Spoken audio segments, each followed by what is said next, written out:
everybody. Hello, hello. Welcome back to Citizen Sleeper. I'm not entirely sure, but today might be the day we knock this one out.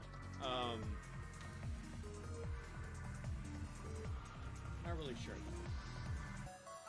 I'll get you your damn quest. I'll get you your damn quest, Boog. I just gotta think on it for a bit. I'm not gonna rush the quest.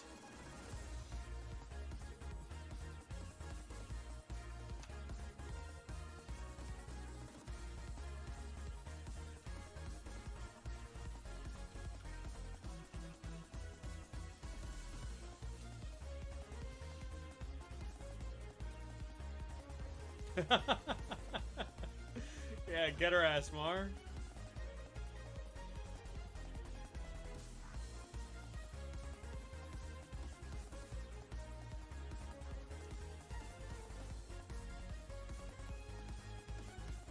I think Mar is just saying you didn't have to, yeah, you didn't have to tell us you were ex-Catholic.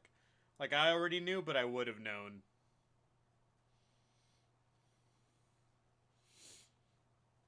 Okay, I actually hate that one because I did know and occasionally use the word abscond before reading Homestuck.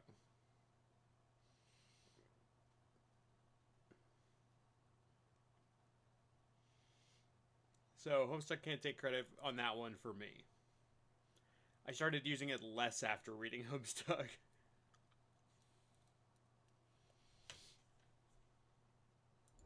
Yeah, let's get some gameplay.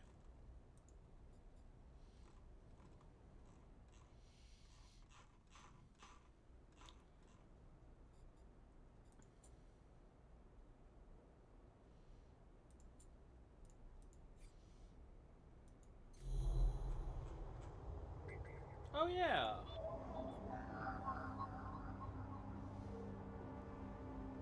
I forgot about this. We got this cipher. Let's just do this.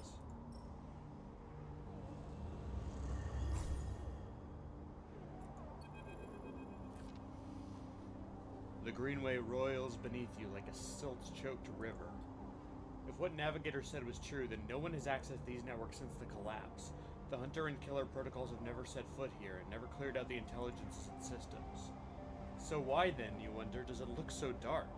Is it just that the bit rot has set in, the entropy of systems reducing everything to shadows and light? You watch as the slotted cipher fizzles in the one open distorted gateway on this entire rim of the station. It flickers and winks out, and then you are falling into the flow. A river of swirling darkness. You are spun by it, twisted by it, lost in it. It's not that the Greenway was hiding in the darkness. It is made of darkness. It is filled by this substance, this process, this swarm.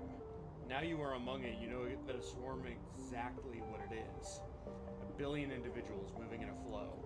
There's no network map here, no nodes and threads, only a storm of interchangeable points, shifting configuration endlessly. Then you see them, a figure, turned away, the only bright spot in the dark river. You push closer through the storm. Gardner. They're facing away, at least you think so. They are so fractured, so overgrown that it is hard to tell. Even from this distance, you can see their flesh is moving, flowing. You watch silent as they stoop and reach down. In their hand is a dark shape, and with twisted fingers they press it down into the loam of data beneath them, pushing it through this trembling soil. Then they move away, go a little further, and repeat the process as if they were sowing a field. You push forward, but somehow, despite their slow and deliberate speed, they move faster, and they quickly fade into the storm. You reach the point where they planted the object and look down. There it is, a glassy, shifting polygon with something inside. You reach down and pick it up. It is cold, but it thrums with energy. You look towards the path of the figure, but they are long gone. When you blink out of the cloud back to the leaves in the dappled light of the Greenway, you hold a seed in your hand.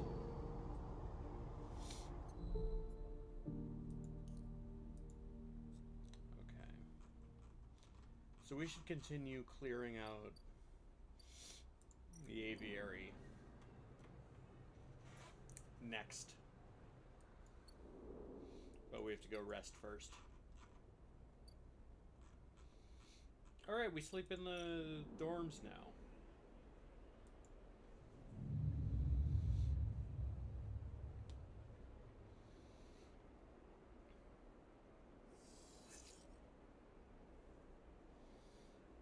Yeah, citizen sleep.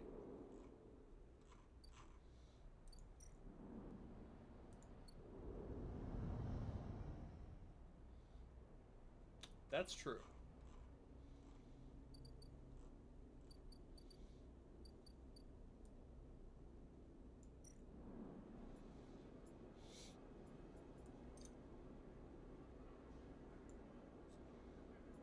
Give me some of that.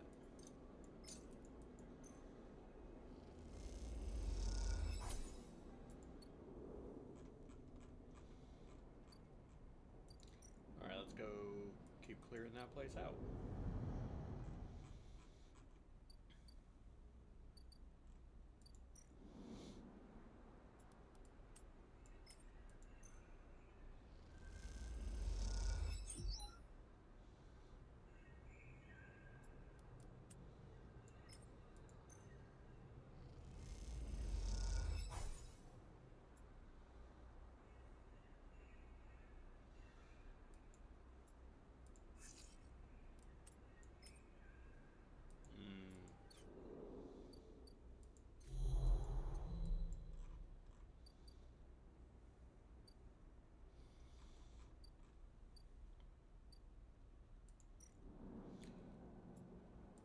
Right, she fucking killed those guys.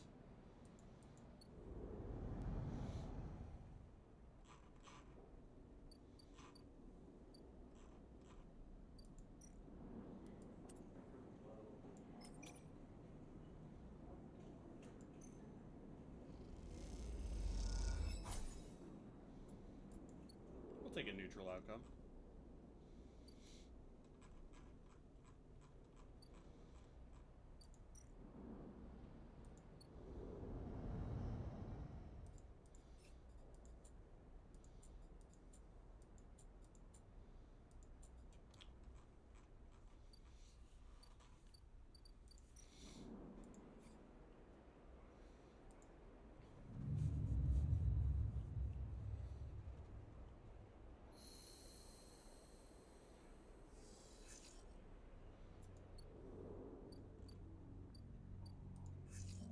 That's better.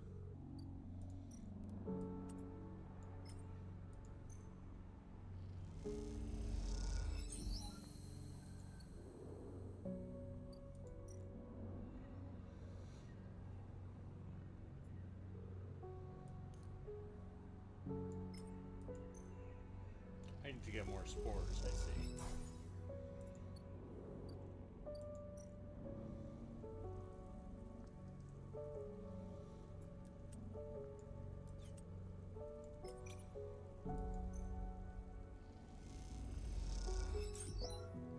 Ooh, and I got 2? Perfect. Exactly what I need.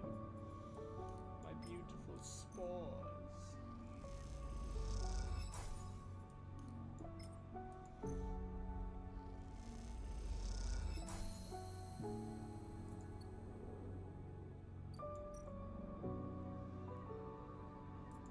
Okay, 4 cycles.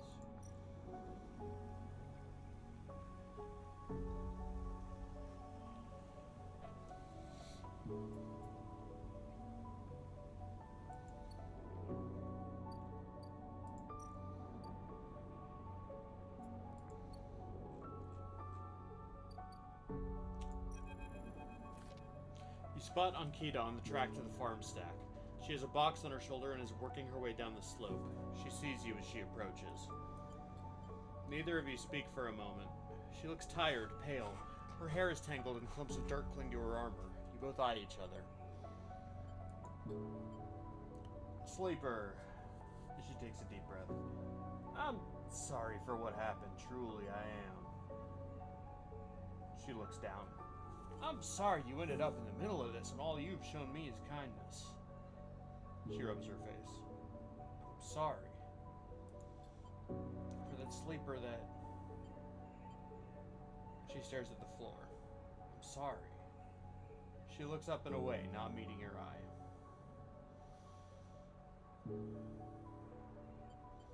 What you did is unforgivable.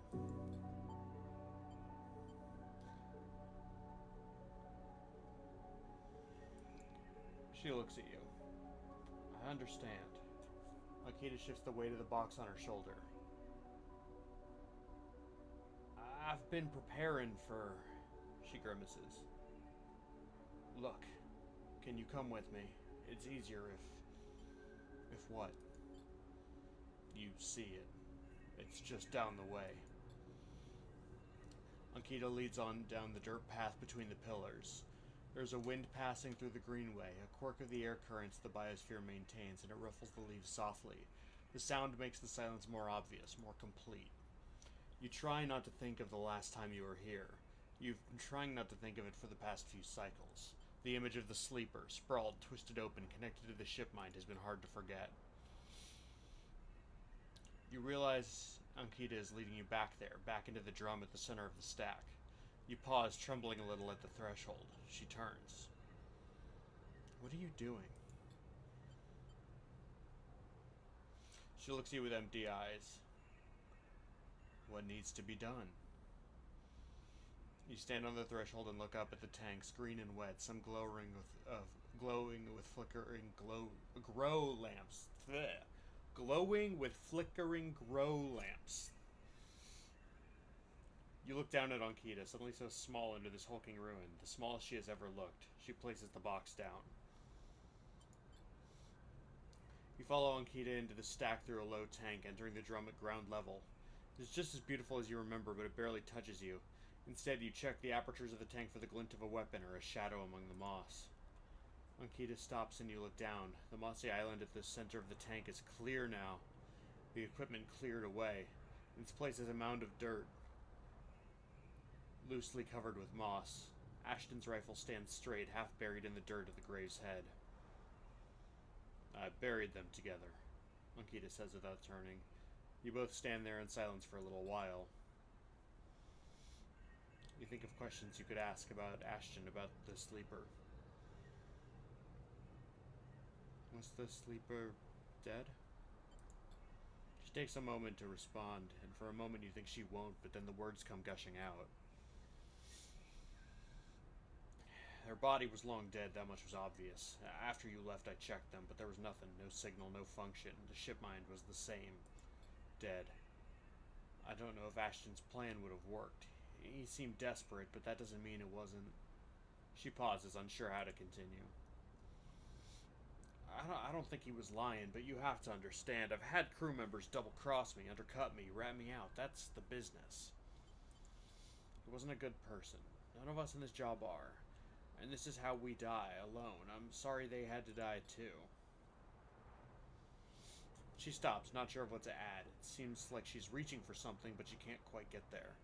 You feel that gap between you, and as you do, it widens. The water drips, the moss trembles. You both stand in silence for a while longer. You both feel it, life creeping back in, the silence ending. Ankita shifts her weight, and then starts to walk out.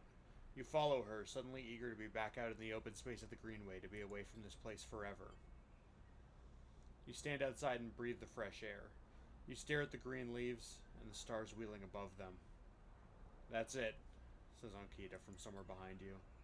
You try to think of something to say, but you can't. Ankita puts a hand on your shoulder. You turn back to her. At least take this. She forces a handful of cryo chits into your hands.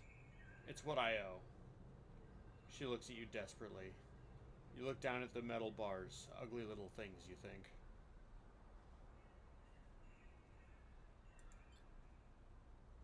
You take the chits and turn without saying a word.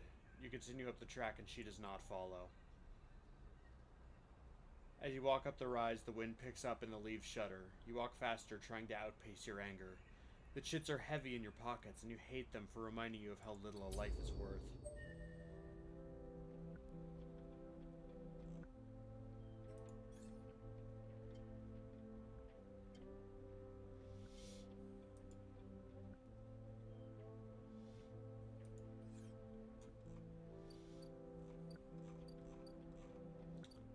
Damn.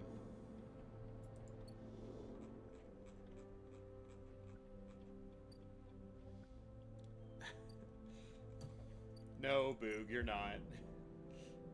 I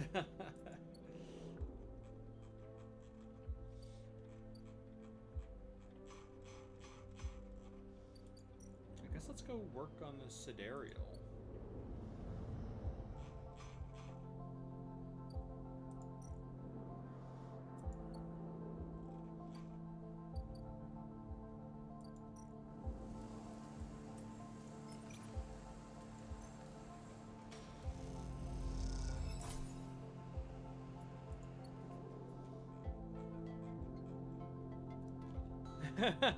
That's true.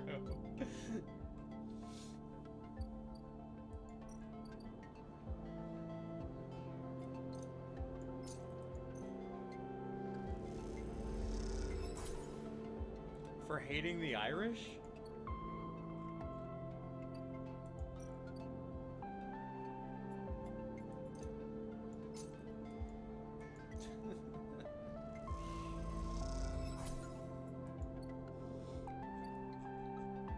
Shaking my head. No, Boog, I actually have a fair amount of self-respect. I know it might seem like a foreign concept.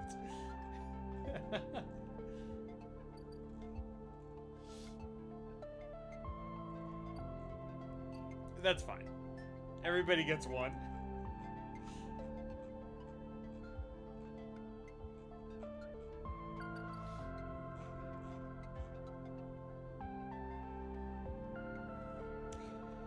I mostly hate you because you say words like anti-Hibernian in my chat.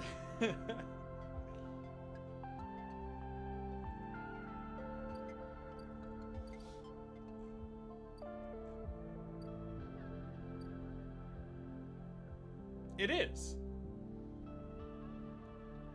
Well, okay. I started being friends with you because of Lexi. I stayed being friends with you because of the vocabulary.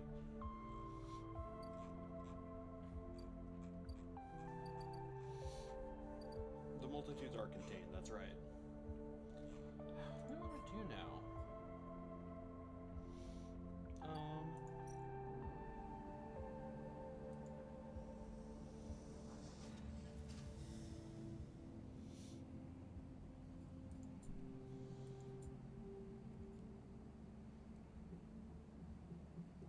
Oh, hey, Roz.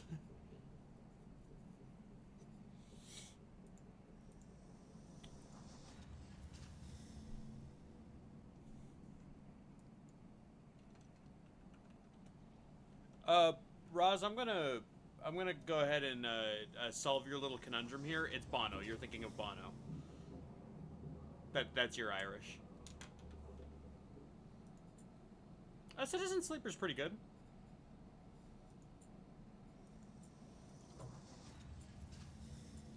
I guess we should spend time as a Yatagan enforcer now.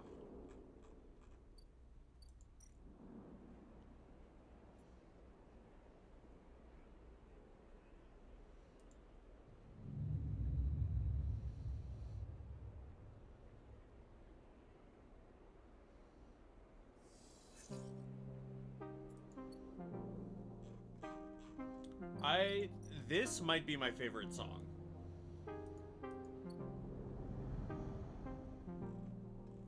I love it when this song kicks in, like, at the end of a scene.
Scrap components now.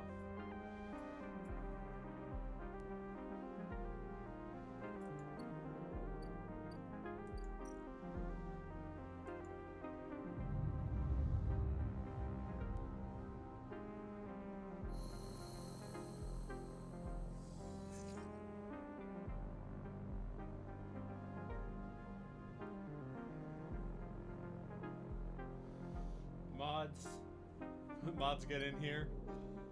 I didn't... And actually, huh.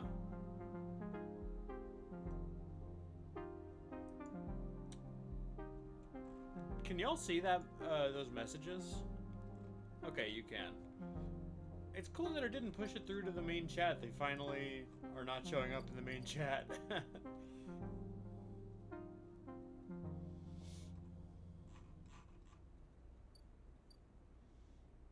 Okay.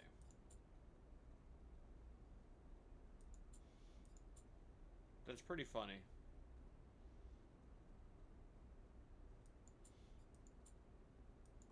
What kind of mushrooms do these guys need?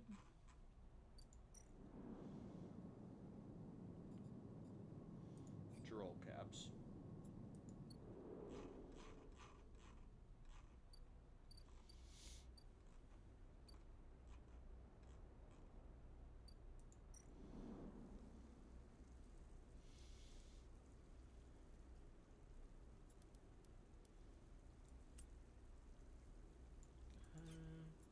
Do I need this if I'm about to have the aviary open? No, I should just keep doing my thing, grinding away at the fucking Yataghan.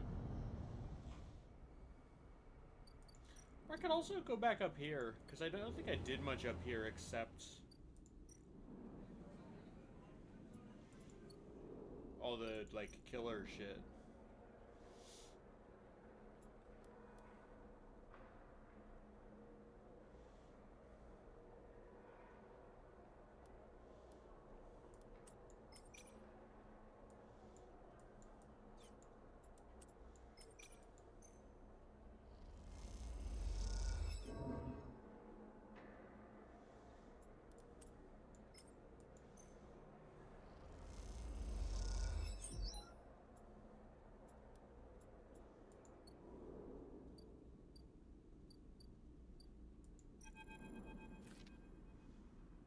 Hello.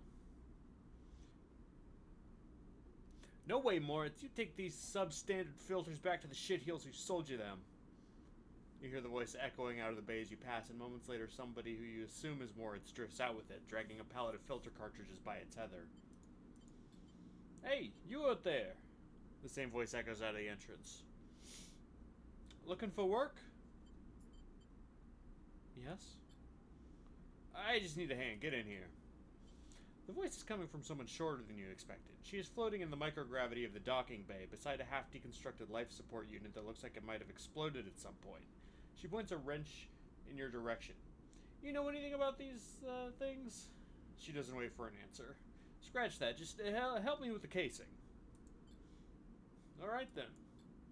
She deftly moves around the unit, making space for you besides the central seam in the dented case. Just take a grip here and lift out and up, and then I can get in and unbolt it. She whacks the unit with the wrench. Whole thing's twisted as shit. You dig your fingers under the casing and lift it away, the metal squealing from the force. She puts her hands under, spinning the wrench to slip out the bolts, catching them in her other hand when they spiral free. All good. The casing lifts off, revealing the ornate piping of the unit's interior. She whistles at the mess of ducts and filters. By the way, everyone calls me Bliss. She pats you on the shoulder, offering little in the way of an explanation. What do you do here? Repairs, fit-ups, tear-downs. Bliss starts pushing and pulling at the ductwork, looking for fractured pipes. We haggle for contracts, but the good ones get snapped up quick by the bigger bays, so here I am trying to get this M2 unit running again for one of the freelance tugs. Small-time stuff. Hold this. She rips out a ribbed pipe and hands it to you like a freshly caught fish. We turn stuff around fast and neat, and maybe we get a chance at landing something bigger.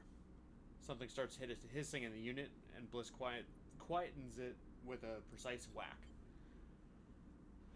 But to be honest with you, the way things are going, I can already see the other crews licking their lips, ready to take this place over. She looks up at you. I'm almost out of luck. What happened? Long story. Some people just can't keep promises. She keeps working, twisting aside pipes with care. There we are. Bliss pulls her hand from deep inside the unit, and out it comes, clutching a lumpen cube, scorched black. This thing must have overloaded and popped half of itself out the side. You both duck down to the side of the unit and spot the exit wound. Its edge is fringed with more scorch marks. Grab me a replacement converter from the racks, will you?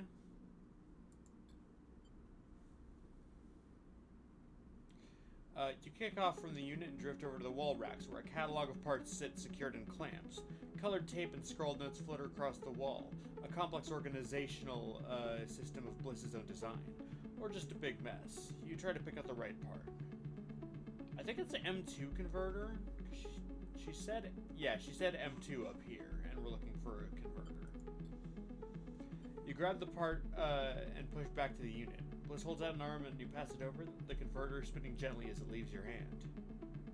Perfect. You passed. She straightens up from the unit. That is, if you want to work here. Bliss rubs her hands clean, looking down at her palms.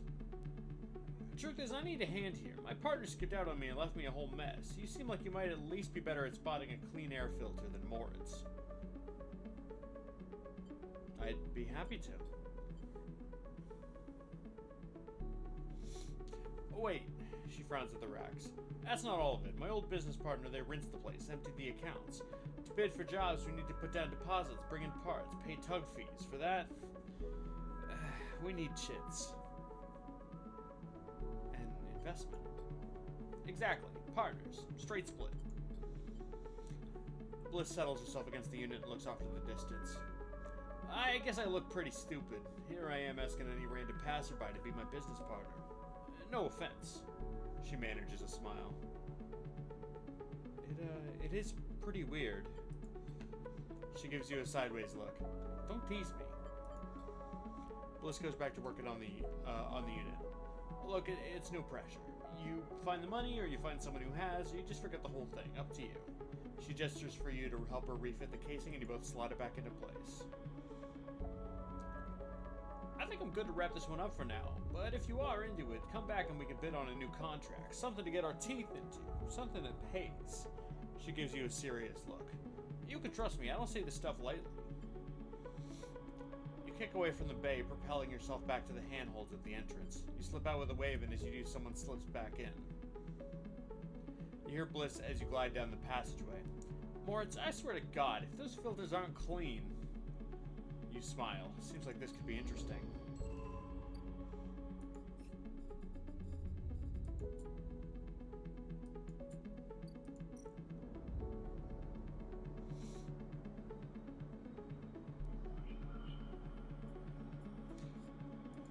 I am pretty liquid right now.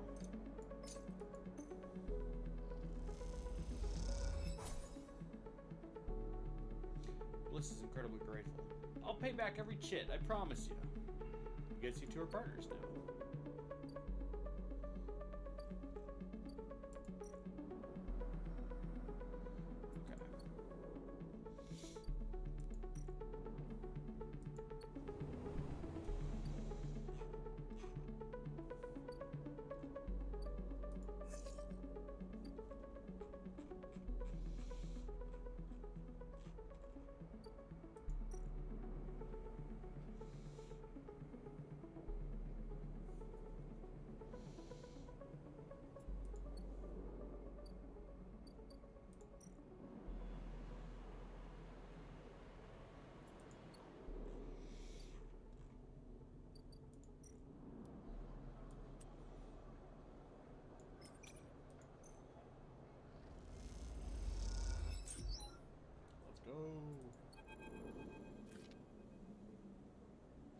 As you say your goodbyes to the other enforcers and walk back through the low end, a chirruping catches your attention. Do you think love can bloom on Erlin's eye?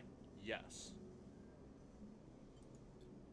In a quiet corridor away from the main thoroughfares, someone has stuck a small recorder to the wall with suit sealant tape. Written across the fluorescent tape is one word: Sleeper. You peel it away from the wall, and as you do, it triggers some kind of improvised trip switch. Sleeper. Sleeper. Sibian's voice crackles through. I have seen you with Yatagan members. Are they holding you captive now, too? I am sorry if I have dragged you into this. Do not trust them. Something is happening within the gang. Some kind of power struggle. You cover the speaker a little, their voice too loud in the quiet corridor. I will come soon. Thanks to your efforts, I have located most of their properties at the right time. I will see you soon. Don't give up. Remember our deal. The recording cuts out. You stare at the recorder, processing what you've just heard. Hearing Sabine's voice again opens up something inside of you. An S&ARP employee. Do they know that I know? You struggle with a mix of concern and distrust. You throw the recorder into a nearby waste chute as you leave the corridor, still unsure who to trust, and head quietly out of the low end.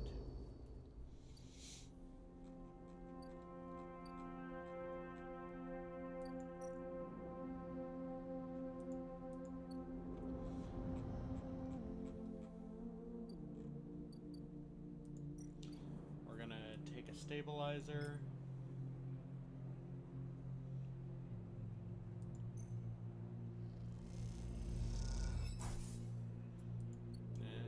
Cycle.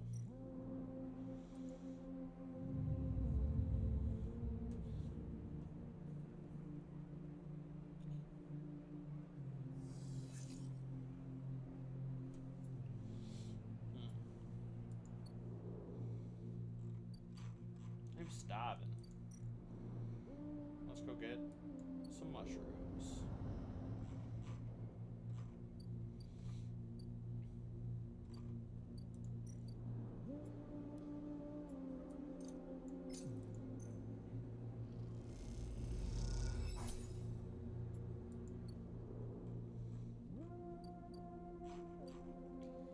We can also do, I think, one more, like, exploration thing up here. Not here.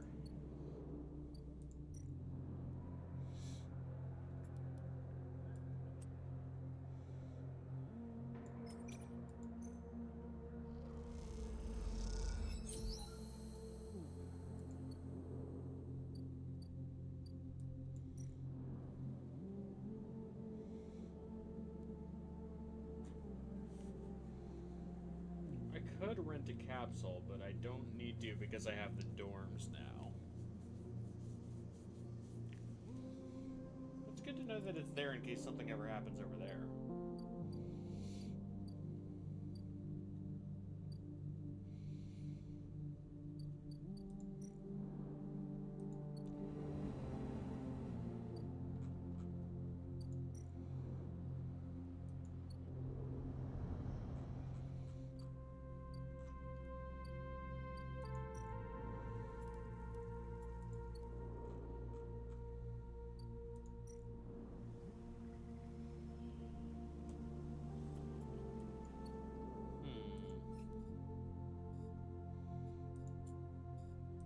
I guess we'll go work on the Sidereal.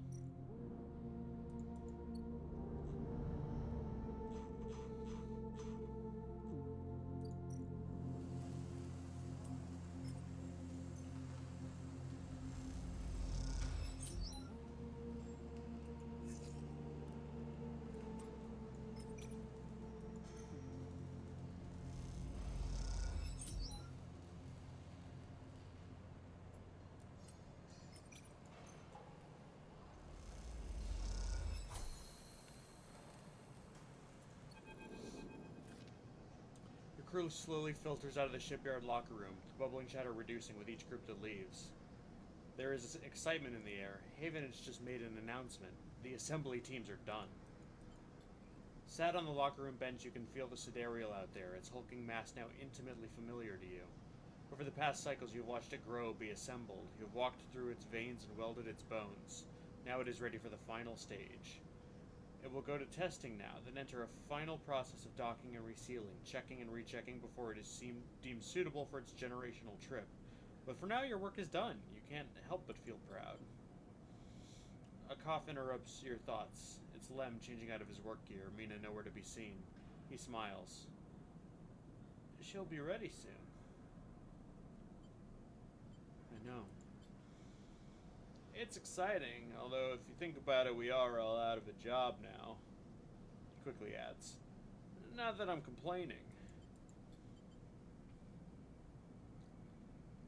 Lem comes to sit beside you on the bench. She's got to be in her best shape when she carries you, Mina, and me out of here. So confident? Lem smiles apologetically. Why not? I figure I'm due a lucky turn by now. He rubs his hands nervously. No use in wondering what if until the draw anyway, and there's a few cycles till then. Lem is right, but the odds seem unlikely anyway. How many are working in the shipyard? Hundreds? 1,000? You've certainly seen more faces than you could count pass through. And are the Celis Foundation even going to keep their promise? Out here on the Eye, you get the sense that no one will hold them to it. Why else would we be building the Sidereal in a surrogate system? As you think, Lem watches you with a worried look. How's Mina doing? Lem is surprised by the question, but smiles. She's doing well. She misses having you over, actually. I need to get you two together again soon. Especially now I won't see you here either. Lem gazes into space. She's pretty stuck on you, actually. She told me the other cycle that she doesn't want to go unless you can come too. You ever been in a thunderstorm, Sleeper? A real big one? I don't remember.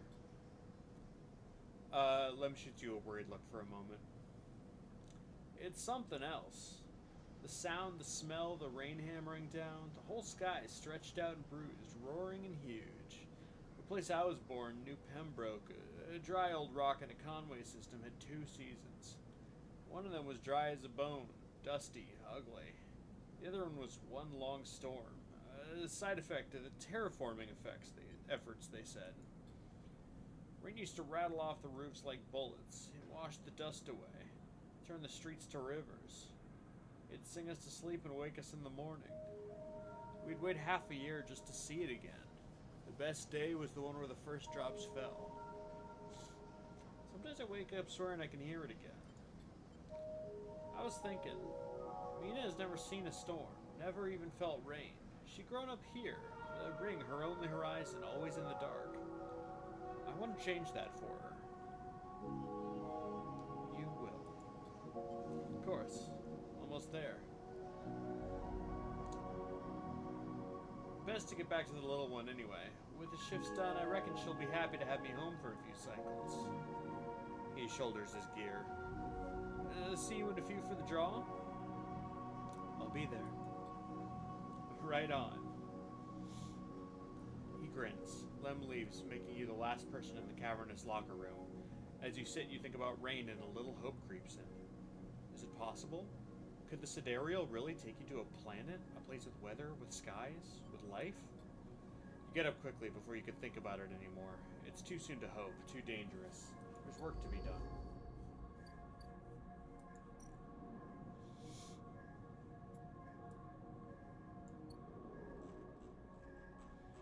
Alright, and I've got a 6 left over.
Okay.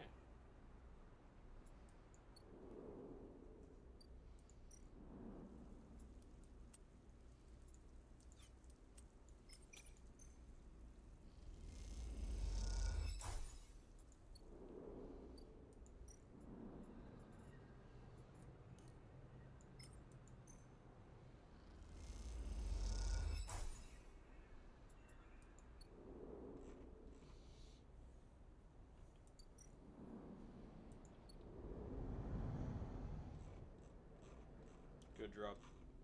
Was it 2 Matsutake I needed?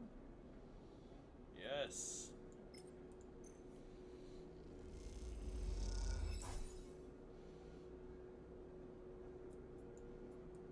And give me a bowl, my man.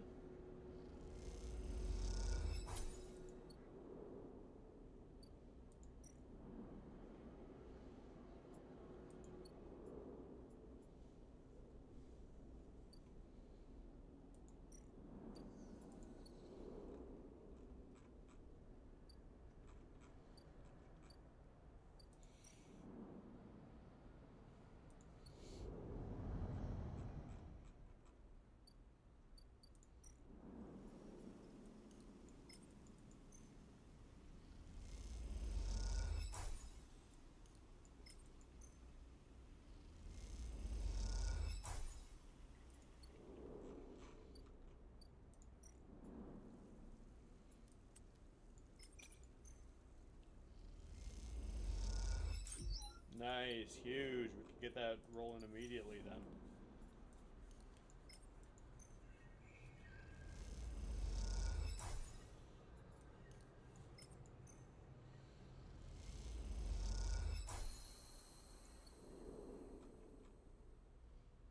Okay.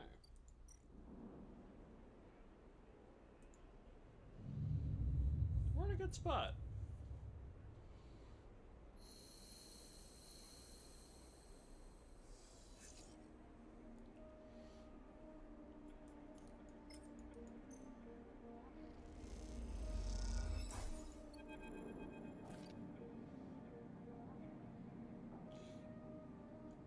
Hey! A quiet voice greets you as you leave. Sleeper, it's me. Do I know you? Moritz. He pauses. I work for Bliss. He rubs the back of his head. You're not an easy person to find. I don't really have an address. Moritz holds up his hands. Hey, no judgment, it's cool.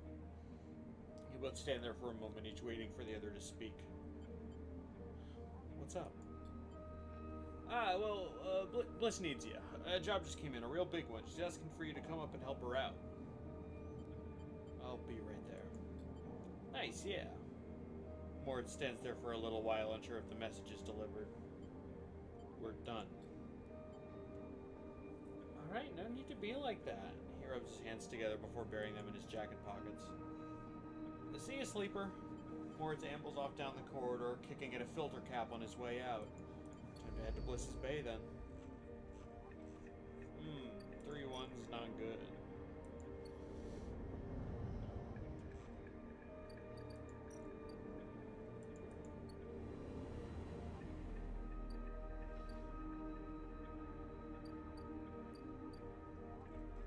Oh, it's like hidden up here.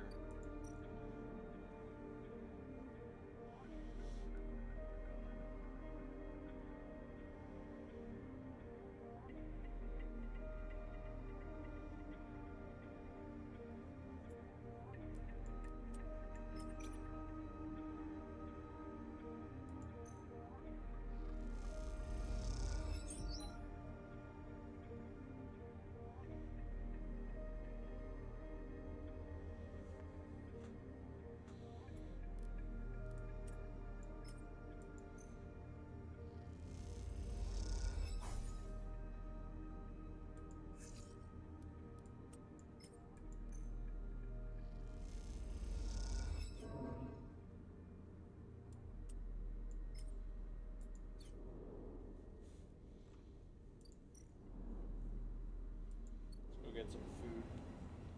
Lunch break.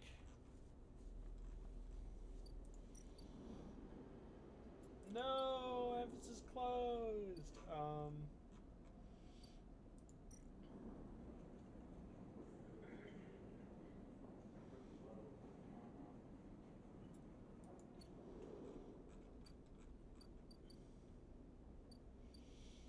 No, there's a place up there. Oh no, I can also do this.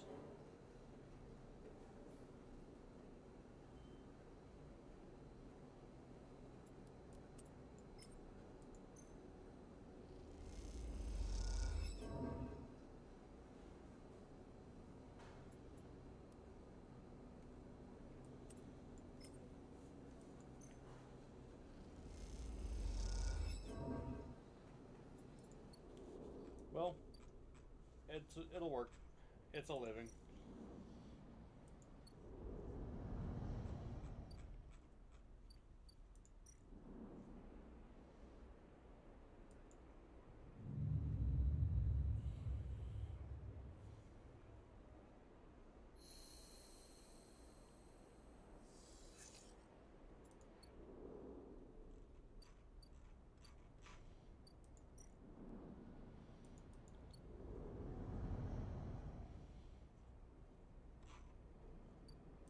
Alright, get up there and finish this ship.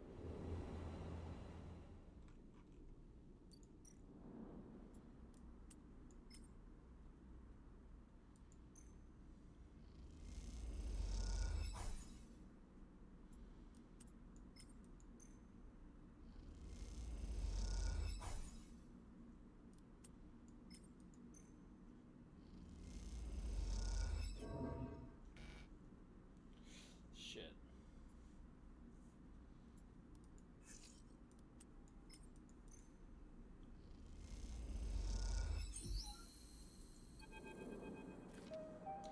As you both wait in the airlock for it to cycle back to the bay, Bliss thumps you on the arm.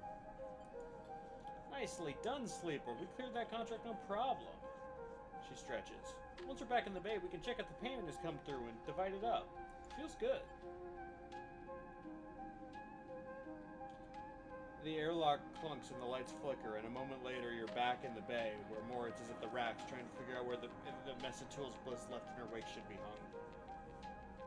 Hey, Moritz. Moritz looks over his shoulder. Sleeper. He spins a wrench in his hand. Looked like clean work out there. He nods respectfully. You look over at Bliss, who's already gliding over to her management console. She twirls a little as she crosses the cavernous bay. No one you've ever met moves as well in zero-G as she does. It's like she was born into it. Shit. Bliss slams a fist on the console. Shit, shit, shit. Moritz raises his eyebrows but stays quiet. He doesn't want to get involved.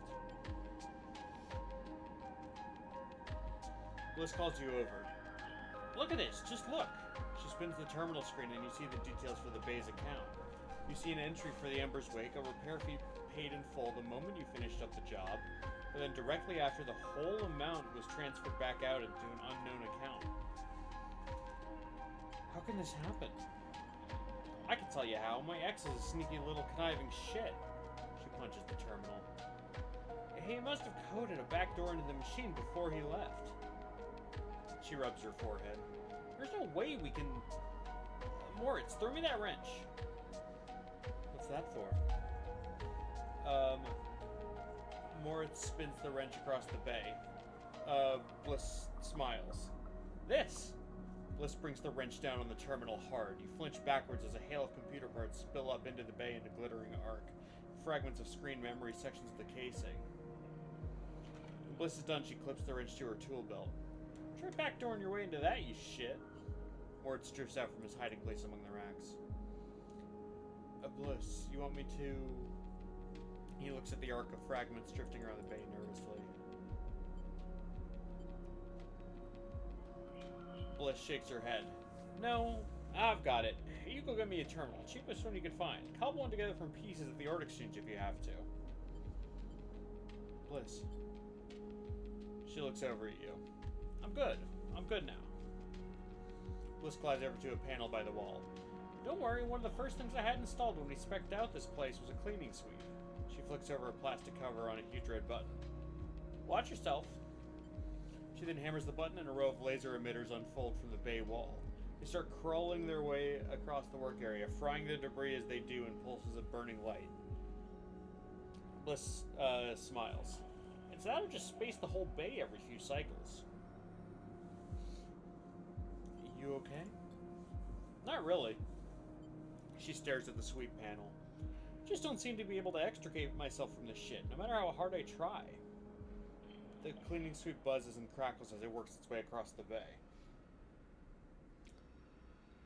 That account wasn't everything. I'm not that stupid. Once more it gets back, I'll secure it and flush everything else. She flicks a nearby piece of debris into the path of the sweep. Clean break.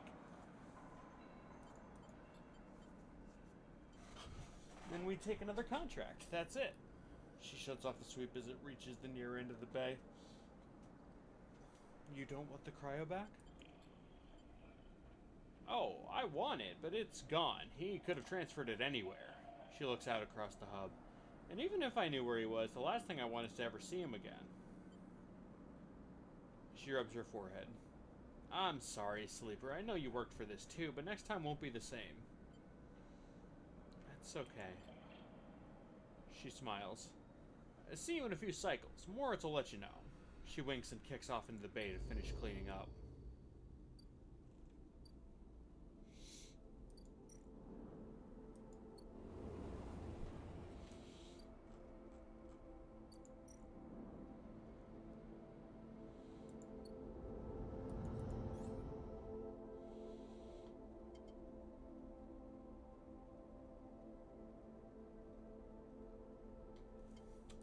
I don't want to buy that yet. I like playing low endure.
Crowds have already gathered by the time you get to the shipyard, and you recognize faces among them.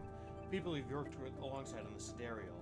The intervening cycles have turned their excitement to anxiety, and few of them smile at you. Instead, the nervous energy of the crowd fills the space, creating a feedback loop of growing tension. You pick out Lem and Mina and work your way over to them, pushing through the crowd. He silently raises his eyebrows at you, his anxiety obvious, but Mina flashes you a huge smile, unaware of the tension. Robot! She shouts, reaching out to you. Hi, Mina. She waves frantically, grinning. Quite the turnout, huh? Lem glances around, pulling Mina close. I don't think patience is one of this crowd's strengths. The sound of an argument towards the back catches your and Lem's attention. He's putting it lightly. This place seems set to explode. This isn't good. Lem doesn't dare answer, but the look in his eyes suggests he agrees. This is Aster Enghart of the Celis Foundation. The announcement echoes from the speakers at the shipyard entrance, and shouts of quiet rapidly follow. I'm sorry I can't be there to meet you all, and thank you on behalf of Sandra Celis for the work you have done in the Sidereal Horizon. Most of the crowd strains to see Aster's face, but the small display shows only a ghostly white figure, smudged and unclear. Sandra wanted me to pass on her personal thanks for your commitment to and belief in the Celis Foundation's mission.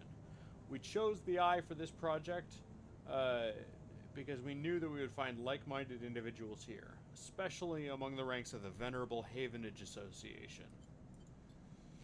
Unlike most of the Corps, we neither believe Erland's Eye to be a threat or a rogue state, but instead an embryo for the formation of a new, decentralized social structure. One where each citizen might be the master of their own destiny. A ripple of impatience runs through the crowd. They didn't come here for a sermon. You are all pioneers, just like those core citizens who the sidereal horizon will carry in cryosleep to the planet that will become the Foundation's first frontier world, Celis 1. At the mention of the destination world, excited conversations break out among the workers. Add? Got it.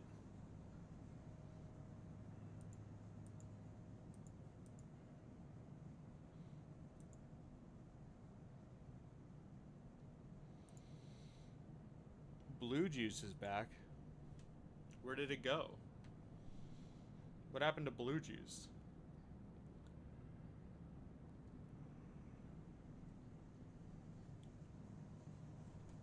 Hey, welcome back. I hear Blue Juice is back. It got drank. Well, that's good. I think that's the general point of Blue Juice, from my understanding.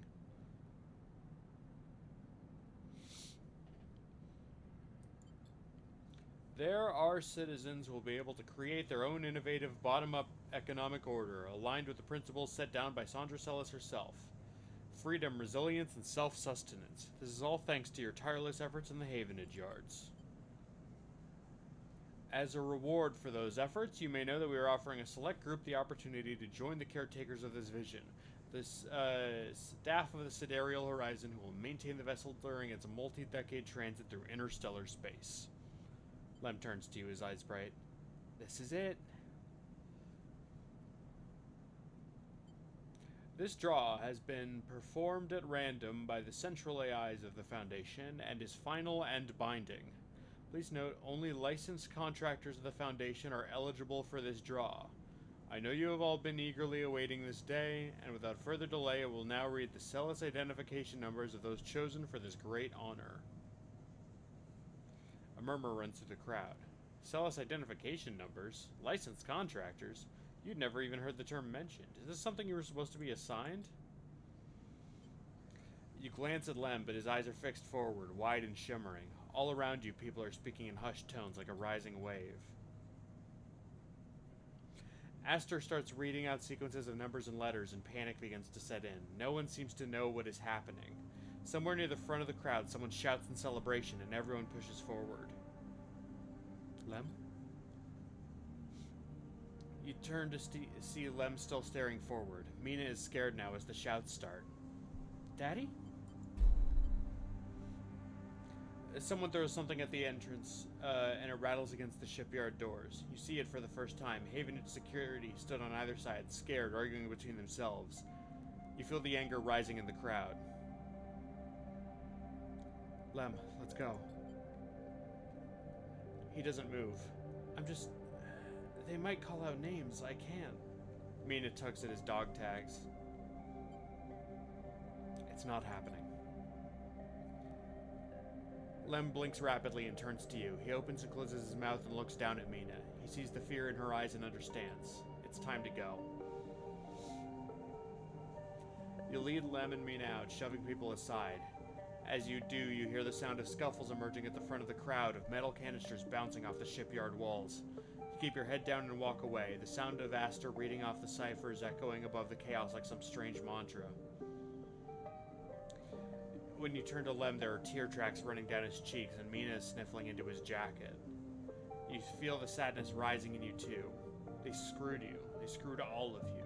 You were never even on the list. The feeling was as unpleasant as it is familiar.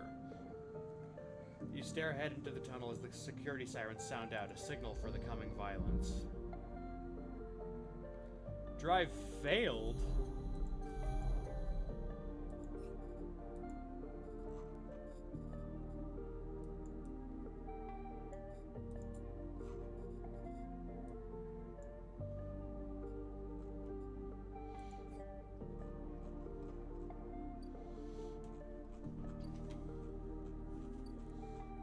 Damn.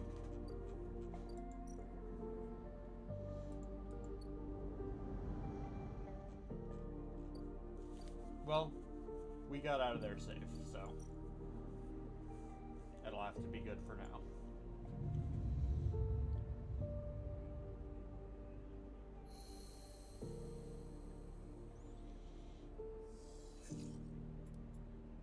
Oh, look at this roll!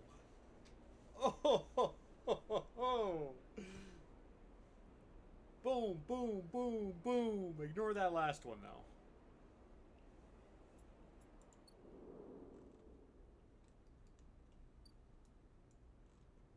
Ooh-wee. That is a roll, for sure.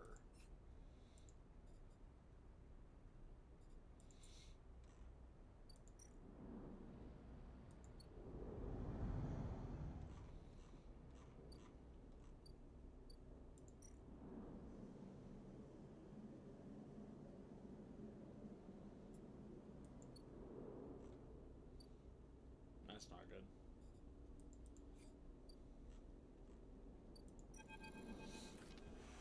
Emphasis preparing the matsutake caps. He cleans them carefully with a damp cloth before shaving the stalks of his as if he was sharpening a pencil. His knife slides through them, revealing the bright white of the flesh within. He's a good sleeper. Very good. He says without looking up.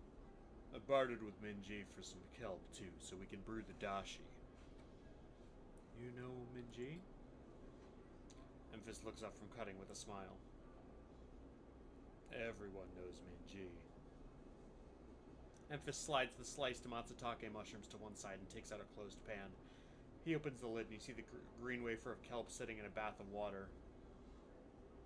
Been soaking it since last cycle, Memphis explains. Should be good to warm now. He places the pan over the burner and turns it on low. We have some time now. He wipes his hands clean and throws the cloth over his shoulder. However, there is one difference this cycle. He smiles. You have been the one providing the ingredients, so it is my turn to provide a story. Okay. Good. The story is important to me. He gestures for you to both sit on the folding stools behind the stall. You see these? Memphis runs a hand over his forearm, tracing the circular scars that mark them like perfect bite marks. Conway called it an anchored interface rig, a mechanical control device for piloting a heavy-duty extraction suit in low-G industrial operations. We call it a bone suit. He points to a large pattern of larger circles on his shoulder. They drill it in and anchor here, then all the way down the arm. He taps each scar on the way. It maps mechanical movements to the suit exactly, a one-to-one mechanical replication. You swing your arm, a 2-ton arm swings too. You should have seen the recruitment vids. Strong people in even stronger suits, tearing through stone and scrap. Superheroes. Half my graduating years signed up, from company school to company shuttle. Conway from birth to death. He stares off into the distance for a moment, fighting with the memories. But the bone suits weren't good. The rate of failures was high, and failures meant arms torn off, anchors torn out, broken bones. Bad stuff. So after a while, Conway discontinued them. No longer competitive, they said. He checks the broth, turning down the heat and adding the mushrooms. So there we were, hundreds of us with surgical alterations for suits that didn't work. They sent us home, back to that company colony that spat us out to be cleaners, drivers, cooks.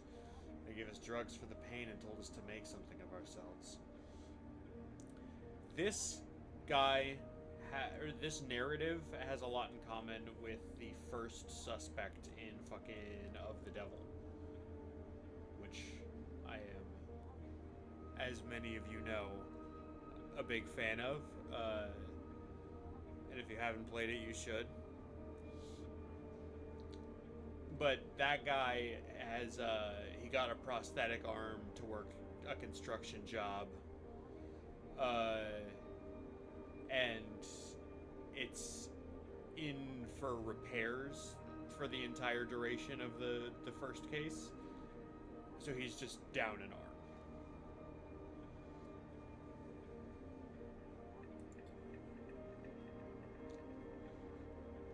When I deserted, bribing some passing spacers to take me into orbit, there were only me and a couple of others left. The rest just faded away. Arthritis, osteoporosis, they folded in on themselves like paper lanterns. That was my generation. The anchor points still ache, still burn. He touches the scars. But what burns worse is the betrayal. I've been on the eye a long time now, but that will never fade. Not that, not the faces of my friends. Emphis reaches over and sprinkles a handful of leaves into the broth. It's ready. Thank you. Thank you for listening to me. I will not let their story die, and as long as I am telling it, it will remain.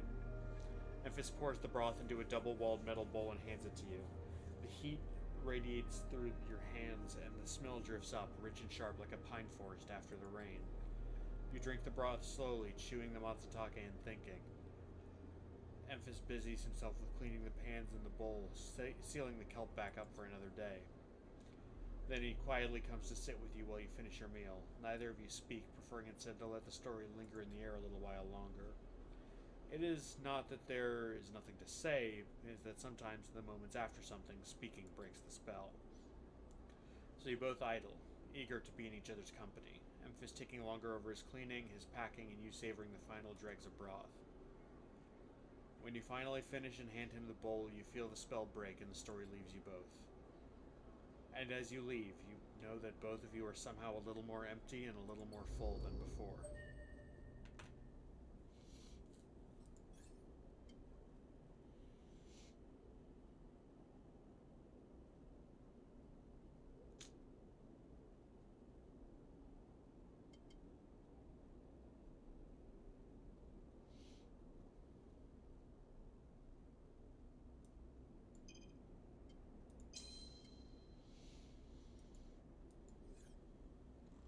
I'll take +2 into it.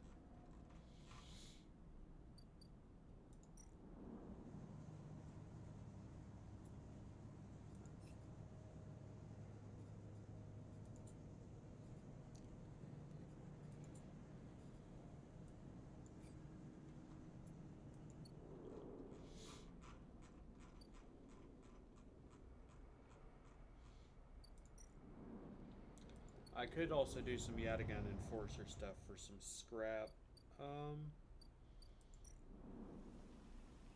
You really don't want these weird ones? That's fine, I guess.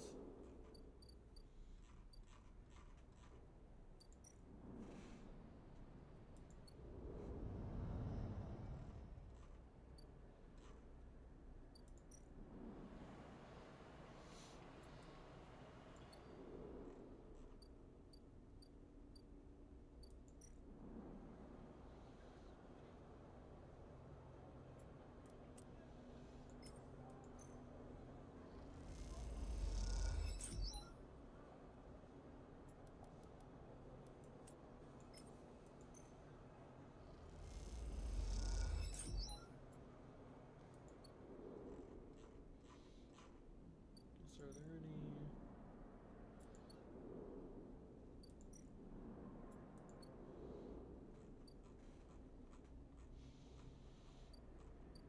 Oh, this would also be a good opportunity to stock up on spores for later when I have to replenish the aviary.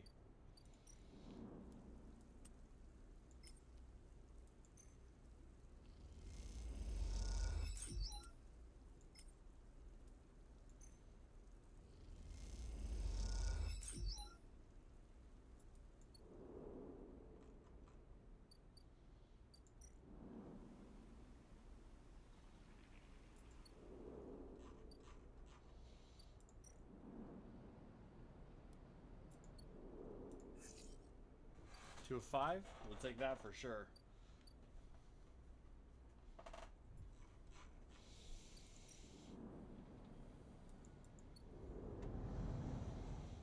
Yeah, we'll do another Yatagan.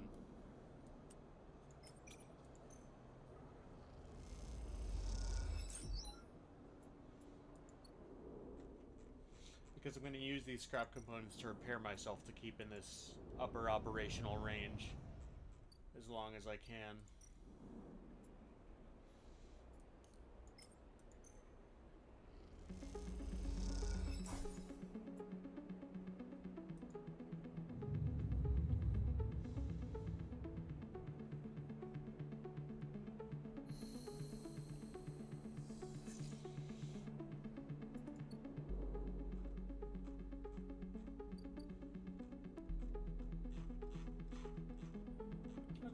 so good, but it is what it is.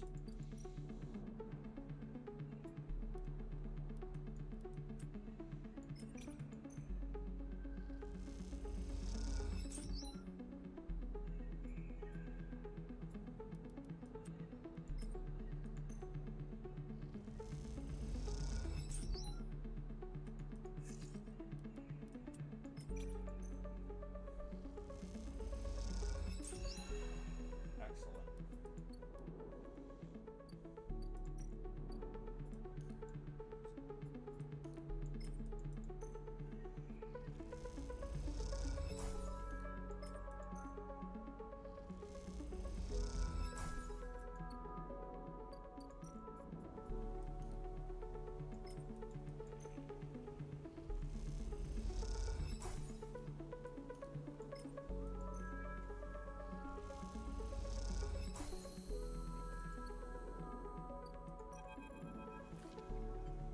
Riko meets you at the entrance to the lab, leaning on her crutch with a glint in her eye.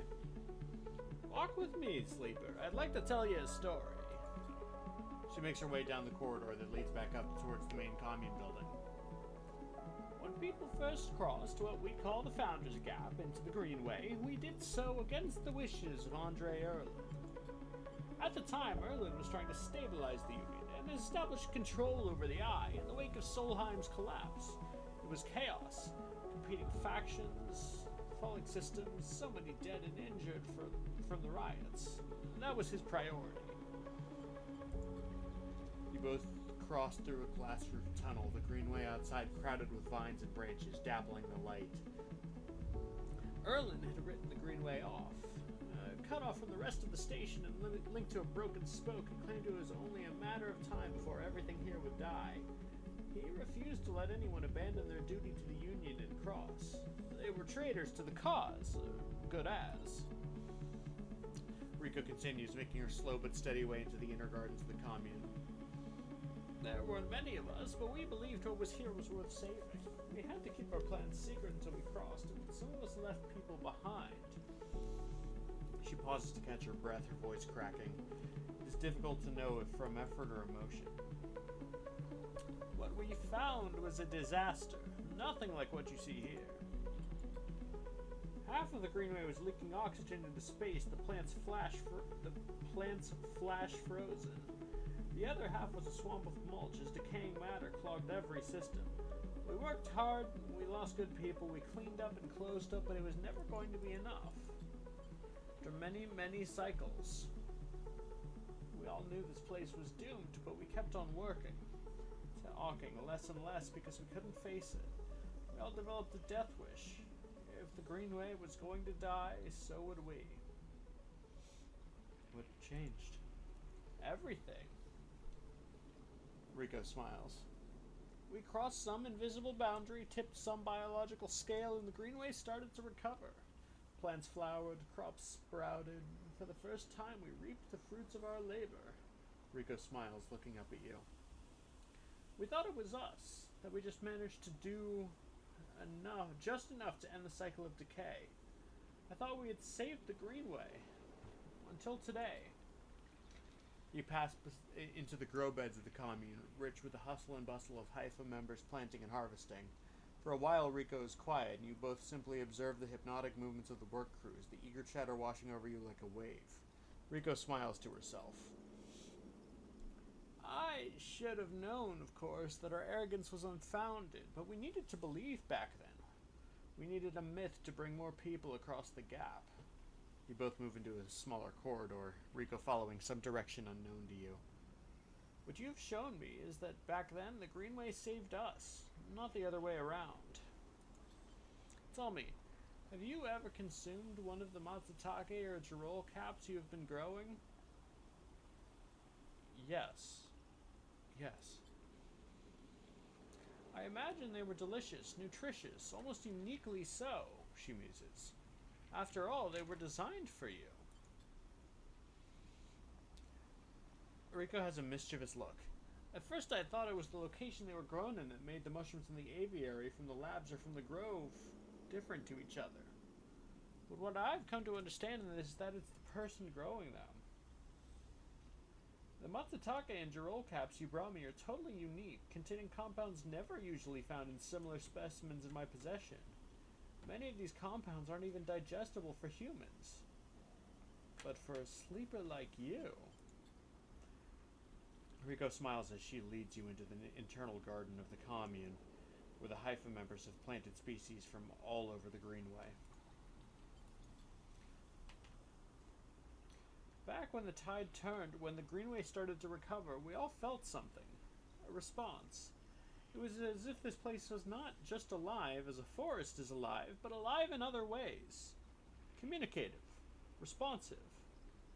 We shrugged it off at the time, but now I understand why. Riko stops and turns to you. This place is responding to us, adapting itself to us. It is growing fruiting bodies for you, for me. It is adapting, changing. It is, in short, displaying all the signs of sentience. This is Gardner. The program we saw when trying to access the cloud with the Greenway cipher. The Greenway is sentient? Perhaps not the Greenway, but the ecosystem itself. Or something within it. Riko sits on a bench within the peaceful gardens and gestures for you to join her. When you've been growing the Girols and the Matsutakes in the aviary, those species so familiar to the Greenway, have you discovered any others? Yes. Riko could barely contain her excitement. I should like to see those. Please bring me some next time you're here. You look around the garden, amazed at the sense of peace within it. Riko interrupts the silence. There's a species of mushroom that I haven't seen in years. It is dark, short, shaped like a club. We first found it in those early days when we were working to save this place. It was around the time we started to lose our first members. They were succumbing to some infection, some mold growing deep in the dark mulch that drowned this place. At that point we thought we were lost. Then these mushrooms emerged from that same black mold. We tested them and saw that they contained some compounds that counteracted the mold. They contained an antidote. Of course, as a botanist, I saw this as part of the natural processes of this ecosystem, even if the timescales seem absurdly short. What I am wondering is if that antidote was a gift. Riko meets your eyes.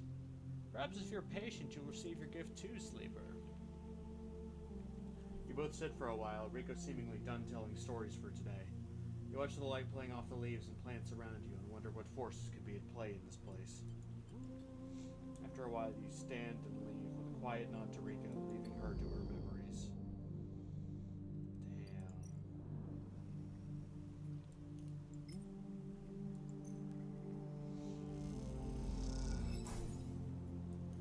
And we have enough.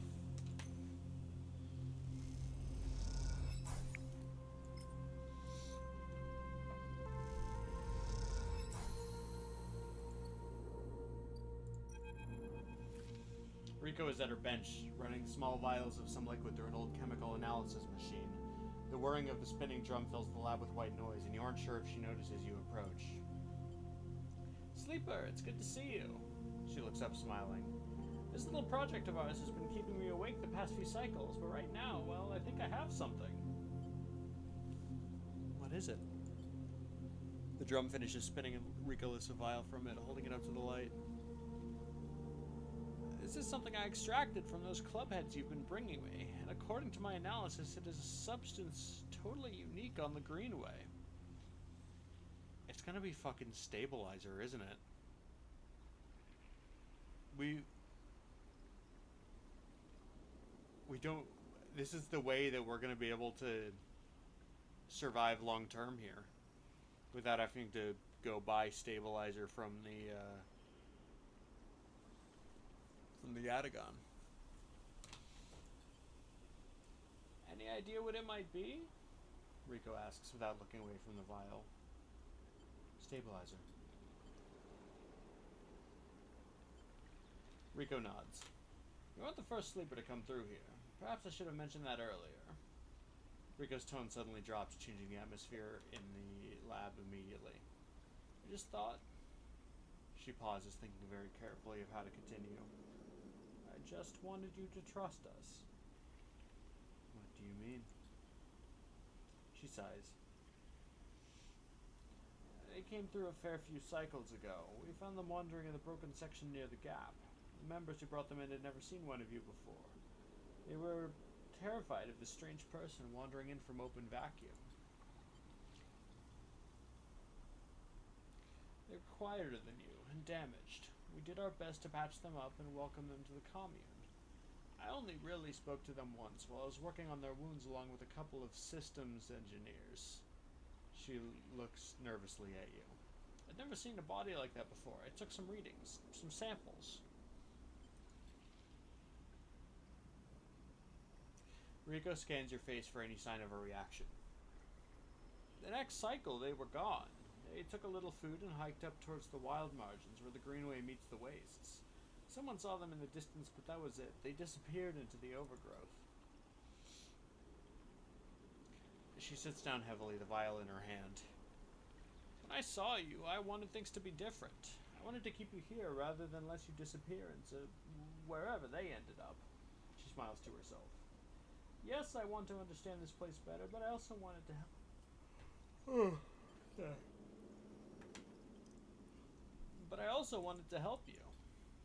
It seems that somehow both my wishes have come true at once. She holds out a hand with the vial. This is for you. You take the stabilizer, the glass cold and smooth in your palm. How? Those club head caps made it for you, or at least who or whatever made those club heads. She starts to clear her bench. It was right there, contained in their tissue. I only had to extract it. I imagine you understand how incredible that is. I learned enough from that sleeper to know that your body, your frame, runs on some exotic technology. Exotic technology that has a time limit built in. Somehow, the Greenway knows that too. It understands your physiology much better than I ever could. It knows how to treat you. Just like that miraculous antidote that sprung from the mold, so too has this sprung from your presence here. The Greenway is speaking to you. It is welcoming you. She looks up. I know it sounds crazy, but I know it to be true. Here's the evidence. What I also know is that it is no longer speaking to me. Even after decades here, I've never seen this kind of response. Not since the antidote so many cycles ago.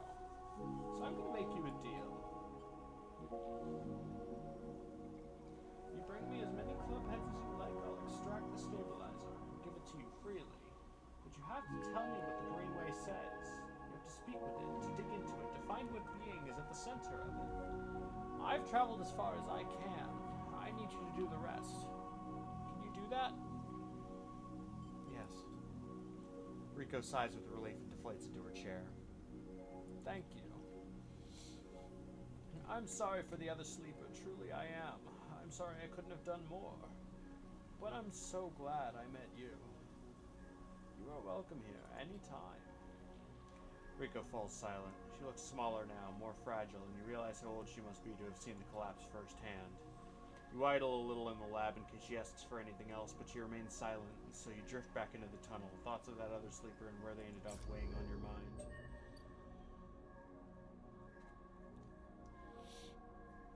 Yeah, it's really good. I was expecting an apology and in the vein of Ankita, where it turns out she was like responsible for something, but it literally was just that she doesn't think she did enough.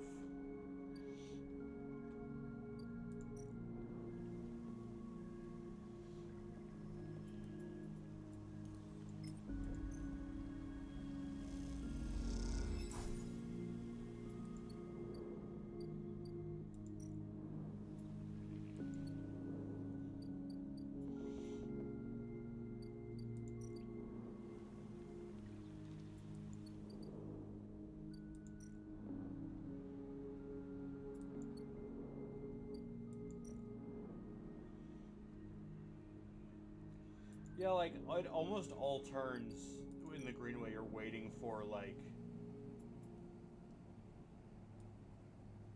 you know. Oh, and here's the twist. Here's where it gets bad. And that never really hits.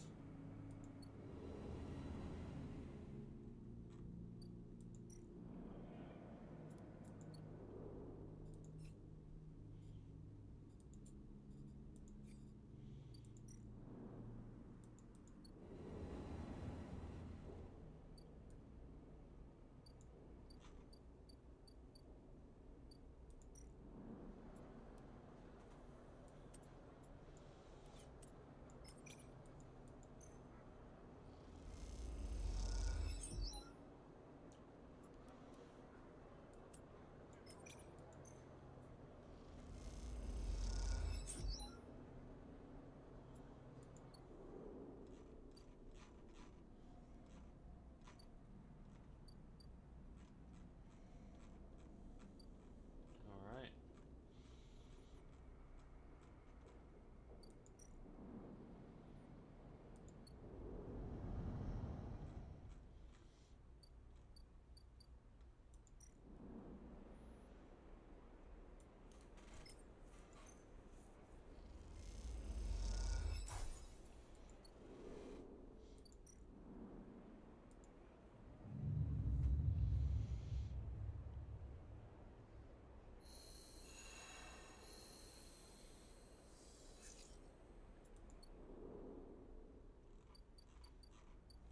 Alright. Lem and Mina in the Sidereal Horizon are next.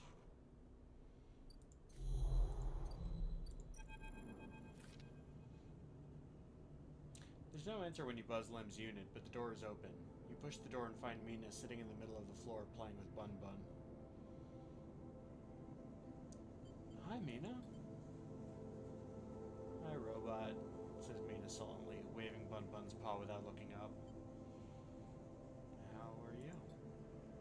Bun Bun is sad, says Mina, nodding the toy's head in agreement. Like Daddy. You look around the unit. It's a mess. Dishes and glasses on the side, some of Mina's clothes piled up in the corner. Mina is sitting by her bag, which is spilled out across the floor, her drawing slate cracked and dark.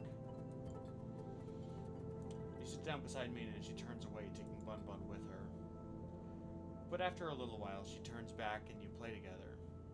She insists you both take Bun Bun on a trip away, dragging the stuffed rabbit across counters and surfaces. You've just started to look at fixing Mina's cracked slate when Lem enters. The sleeper, what are you? He pauses and looks from you to Mina and back again. Never mind. He drops a bag by the door and slumps onto the couch. Everything okay?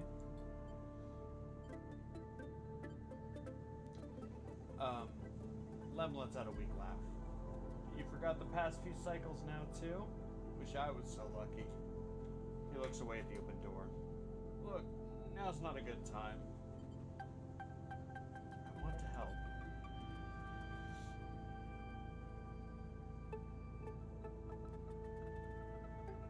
Help?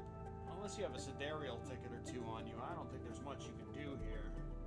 He pinches the bridge of his nose. You understand they never even put us on the list, right? I've been all around the rim looking for work, and I've run into more than a few from the cruise. Turns out only the longtime Havenage members wish you to sell us ID numbers. They never planned to consider us. Havenage says they didn't know that was what they were going to use to make the draw. And who knows, maybe Celis pulled the wool over their eyes. But what does it matter? All those hours in the yards for a hand-to-mouth wage and nothing else. He slams his hand down on the sofa. That can't be it. Well, it is. He looks at the open door again. They are moving the Sidereal up the hub now, you know, he says without meeting your eye. That's where it'll depart from. They're bringing in a ship with all their cryo-sleep pioneers and transferring them up there in microgravity before loading the crew. I could steal a ticket. Lem laughs. There's no tickets, I was joking before. Just those ID numbers, coded to someone's identity. No stealing that. He looks over at Mina. Look, we'll be fine. We always have been. I just need a little time. He sighs. We had our hearts set on that trip is all. Mina comes over and climbs into his lap. He smiles. I'm not giving up. Good for you.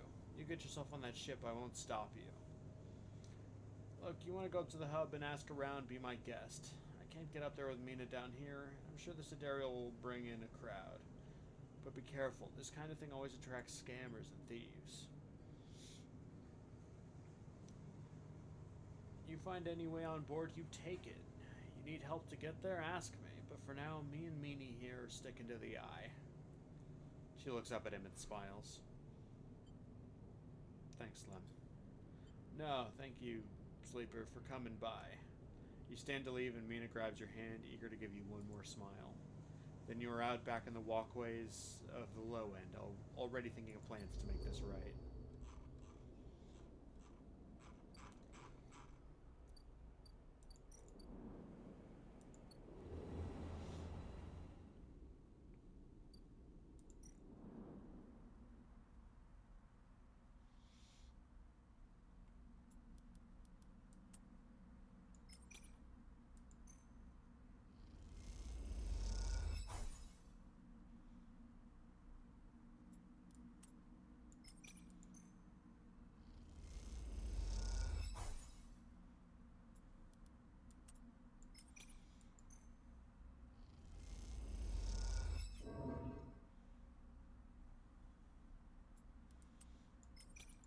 Alright, we'll burn it all on this.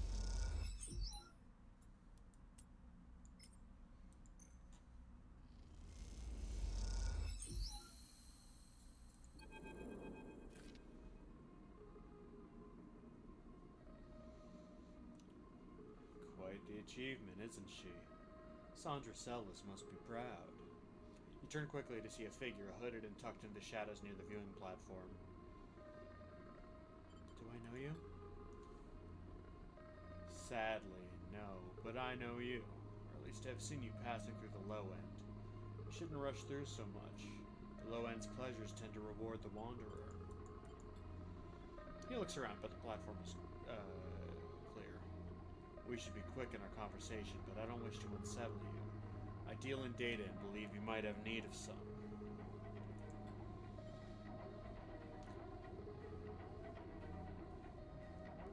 Castor walks out to stand beside you on the platform. The telltale clunk of magnetic boots accompanies his slow crossing. He notices you looking at them. I don't much like it up here. I hear there was some trouble at the Haven and Shipyard when they announced the results of the crew lottery. I was there. I know. He sighs, meeting your eye. An ugly business. Sellis are too used to the way things work in the core. Exploitation is the only logic they know. He gestures out at the Sidereal. You know why they built this monstrosity on the Eye? Control. Certainly, there's no corporate oversight out here. But that's not all. He stares at the pristine yellow hull.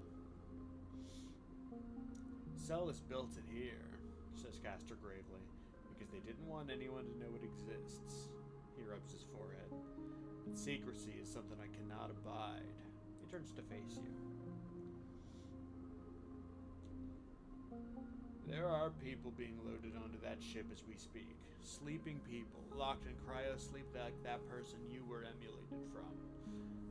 There are hundreds of them, and Sellis wants to send them out to a planet at the edge of the settled systems without anyone knowing where it is. But you, Sleeper, can do something about that. You're like me, you deal with data. You can read it right out of the air. With someone like you on that ship, secrecy isn't a problem. You can ping back whatever I need whenever I need it, as long as you're on board. With you on the Sidereal, and with some minor modifications, he pauses, you can be my eyes and ears. I will keep track of Sellis' grand project through you. In short, says Castor, stretching, I can get you aboard, Sleeper, but I'm going to need you to help me. Who are you? I'm a concerned party. Someone who likes to know what is happening when it is happening, not afterwards. It's not just me. Yes, your friend Lem. That can be arranged. It is difficult but not impossible. The condition is, of course, that you go too. Castor clunks closer to the window, watching the tugs wheeling around the sidereal. It's a simple offer, and the only one that will get you on that ship. Please consider it. He turns back, silhouetted against the ship. But to make it happen, I need your assistance, as I said. There is a Celis Foundation ship docked in the now empty shipyard. I need the data from its servers. This will allow me to produce the IDs necessary for your transit. Castor looks over his glasses at you. The Celis aren't stupid, though. Their ship is totally isolated from the station. You'll need to get on board if you want access to their Airworld servers. Once you have the data, meet me at your friend's unit so we can give him the good news. He smiles. I notice his importance to you, and the little one. So cute. You don't extract the data before the sidereal horizon leaves the hub, then I'll get the message. We have other options, but you are certainly my preferred one. But be sure when you act, Sleeper. Once you take the data from Celis, you'll set off a series of events that will likely be hard for you to untangle yourself from. Either way, I recommend you stop asking around up here. You're bringing a lot of attention to yourself. Castor glances around as if to emphasize his point. There are only a handful of cycles until departure, Sleeper. Make your decision. With that, Castor marches back off the platform, the sound of his mag boots fading away, leaving you to contemplate the sidereal horizon and the part it may play in your future.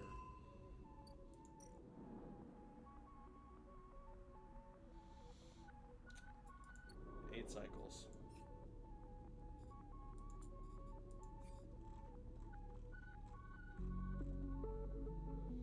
This feels endgame.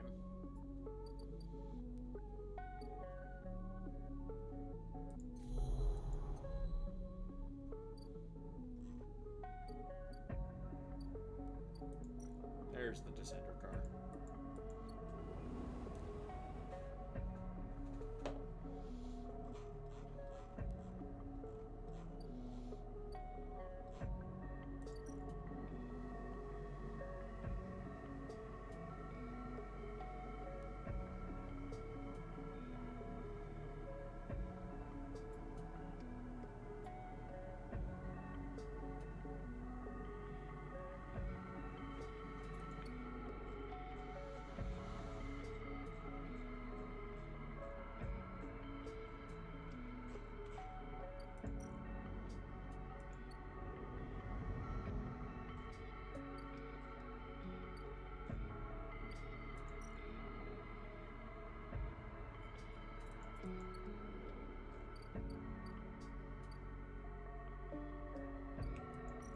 It really, really does.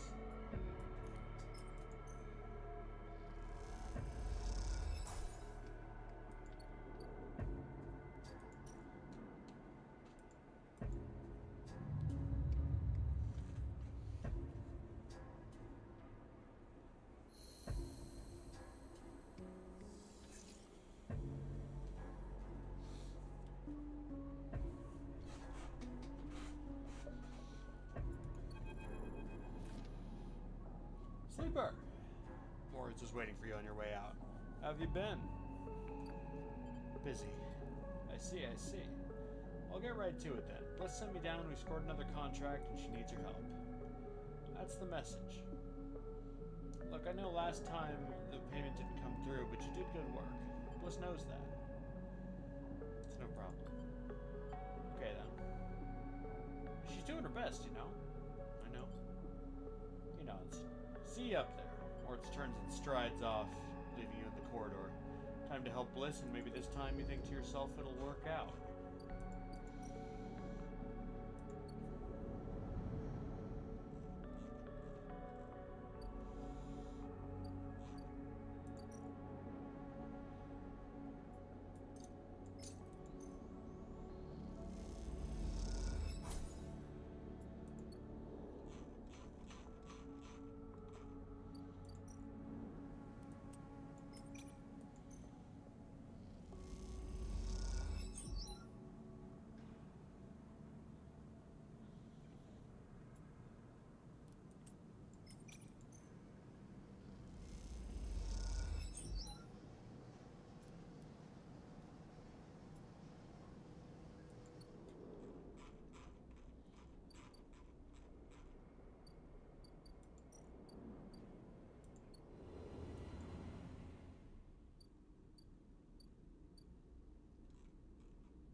just don't know.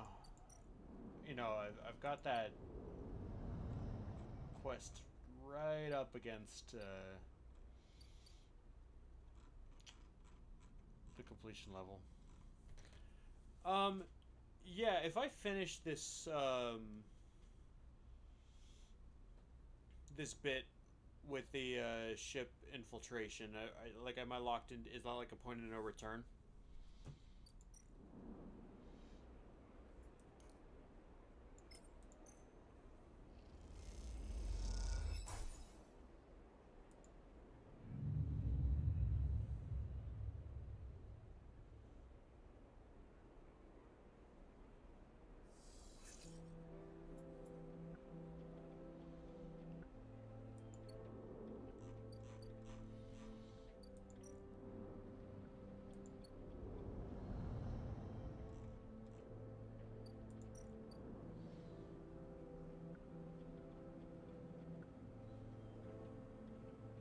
Interesting, okay.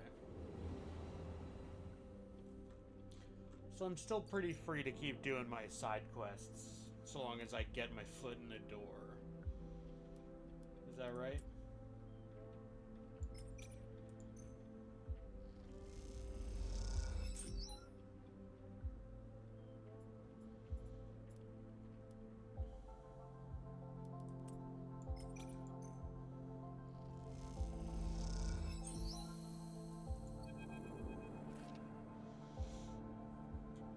You and Bliss are floating in the bay's airlock waiting for it to cycle.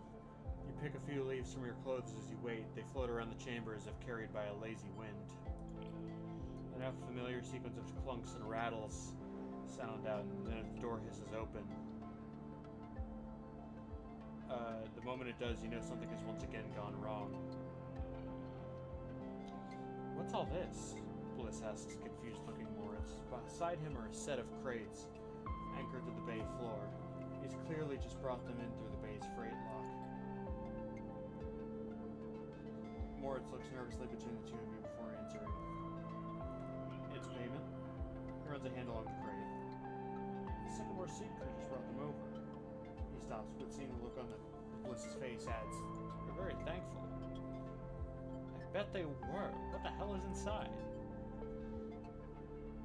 Moritz leans over and struggles with the catches on each side of the top crate. As he does, Bliss turns to you. Don't say it. Bliss stares in his face. Don't you dare say it. Don't. She gives you a hard look. This isn't my fault. Morris finally gets the catches free and the lid floats off, drifting up into the bay. As it does, a small brown lump floats up with it. Moritz reaches out and catches it as it passes him. Is that a mushroom? Bliss finishes. A damn mushroom. They paid us in mushrooms? Not just mushrooms. He holds out a clump of tightly packed leaves. Produce. Bliss starts laughing. Goddamn Haifa commune. Shouldn't have known they didn't have a shit to rub between them. She knocks a small bound mushroom across the bay. Stop, Bliss. Moritz grabs her hand. These are good, fresh. We can sell them. To whom, Moritz? Are we running a grocer's now? We need cryo, otherwise this whole bay will be shut down. We can't pay for parts with leafy greens. I can use them. Bliss raises an eyebrow. What, 4 whole crates? Even you can't be that hungry. You can take a few, but the rest will sell. She smiles to herself. Or at least Moritz will sell them if he's so eager. Moritz closes up the crates and starts moving them. It isn't that bad, Bliss. It's a step in the right direction. He glances at you, looking for backup. Nope, so well. Looks like I went into business with a couple of wannabe farmers. She laughs. Prove me wrong then. Show me this as a windfall. She kicks away towards the new patched-together terminal. Till then, I'll be working on how to keep this place open. Moritz mouths a thank you and goes back to moving the crates. You better be on your way, too.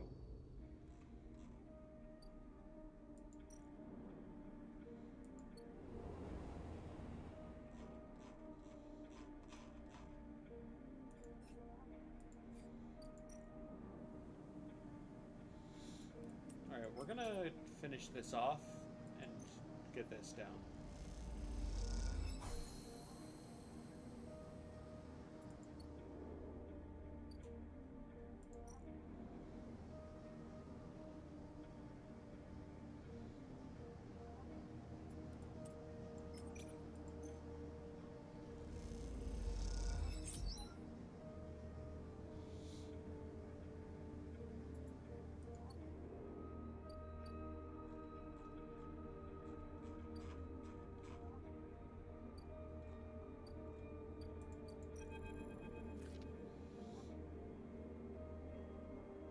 When you arrive at Lem and Mina's unit, Castor's already waiting outside, leaning beside the door.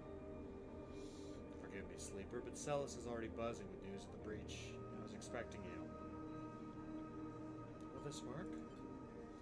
Don't worry. The breach cannot be traced to the specific IDs I'm about to create. Castor reaches into a pocket and produces a sleek green and white hand terminal. The data, please. What is that? Something I acquired from Celis while you were busy on that ship. Castor pushes up his glasses. I haven't been waiting for you the entire time. You hand over a drive with the data, and Castor fishes around for a converter cable to hook it up. He slots it into the terminal, and after some whirring, a set of 2 transparent films marked with numeric sequences are produced. 2 tickets to an uncertain future. Castor smiles to himself. The child will go with Lem, of course. He pockets them. These are yours, but first, he holds out a white cube. Your side of the deal. What is it?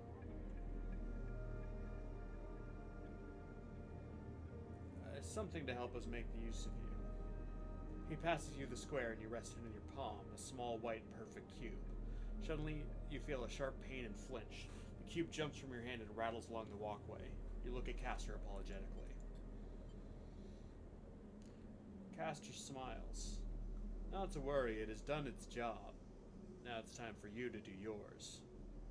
You look down and see a tiny pinprick in the center of your palm. Nothing sinister. Castor puts the terminal away. This way we can keep track of you in the sidereal horizon. Whatever you need to do. Excellent. Castor hands you the transparent films, and you see shimmering portraits of you and Lem flickering beneath the surface. Go. Give him the good news. And he reaches across and buzzes the unit. Lem slides open the door, half dressed in his gear. Sleeper, what brings you up here? Come in. He beckons you inside. You look to the side expecting to see Castor, but the wall is empty. The unit is cleaner, better organized than last time. Lem sits at the thin bar and gestures for you to sit. Mina's with some of the local kids. Someone has started doing lessons down the way. She seems to like it. What's up, Sleeper? I have some news. Out with it, then.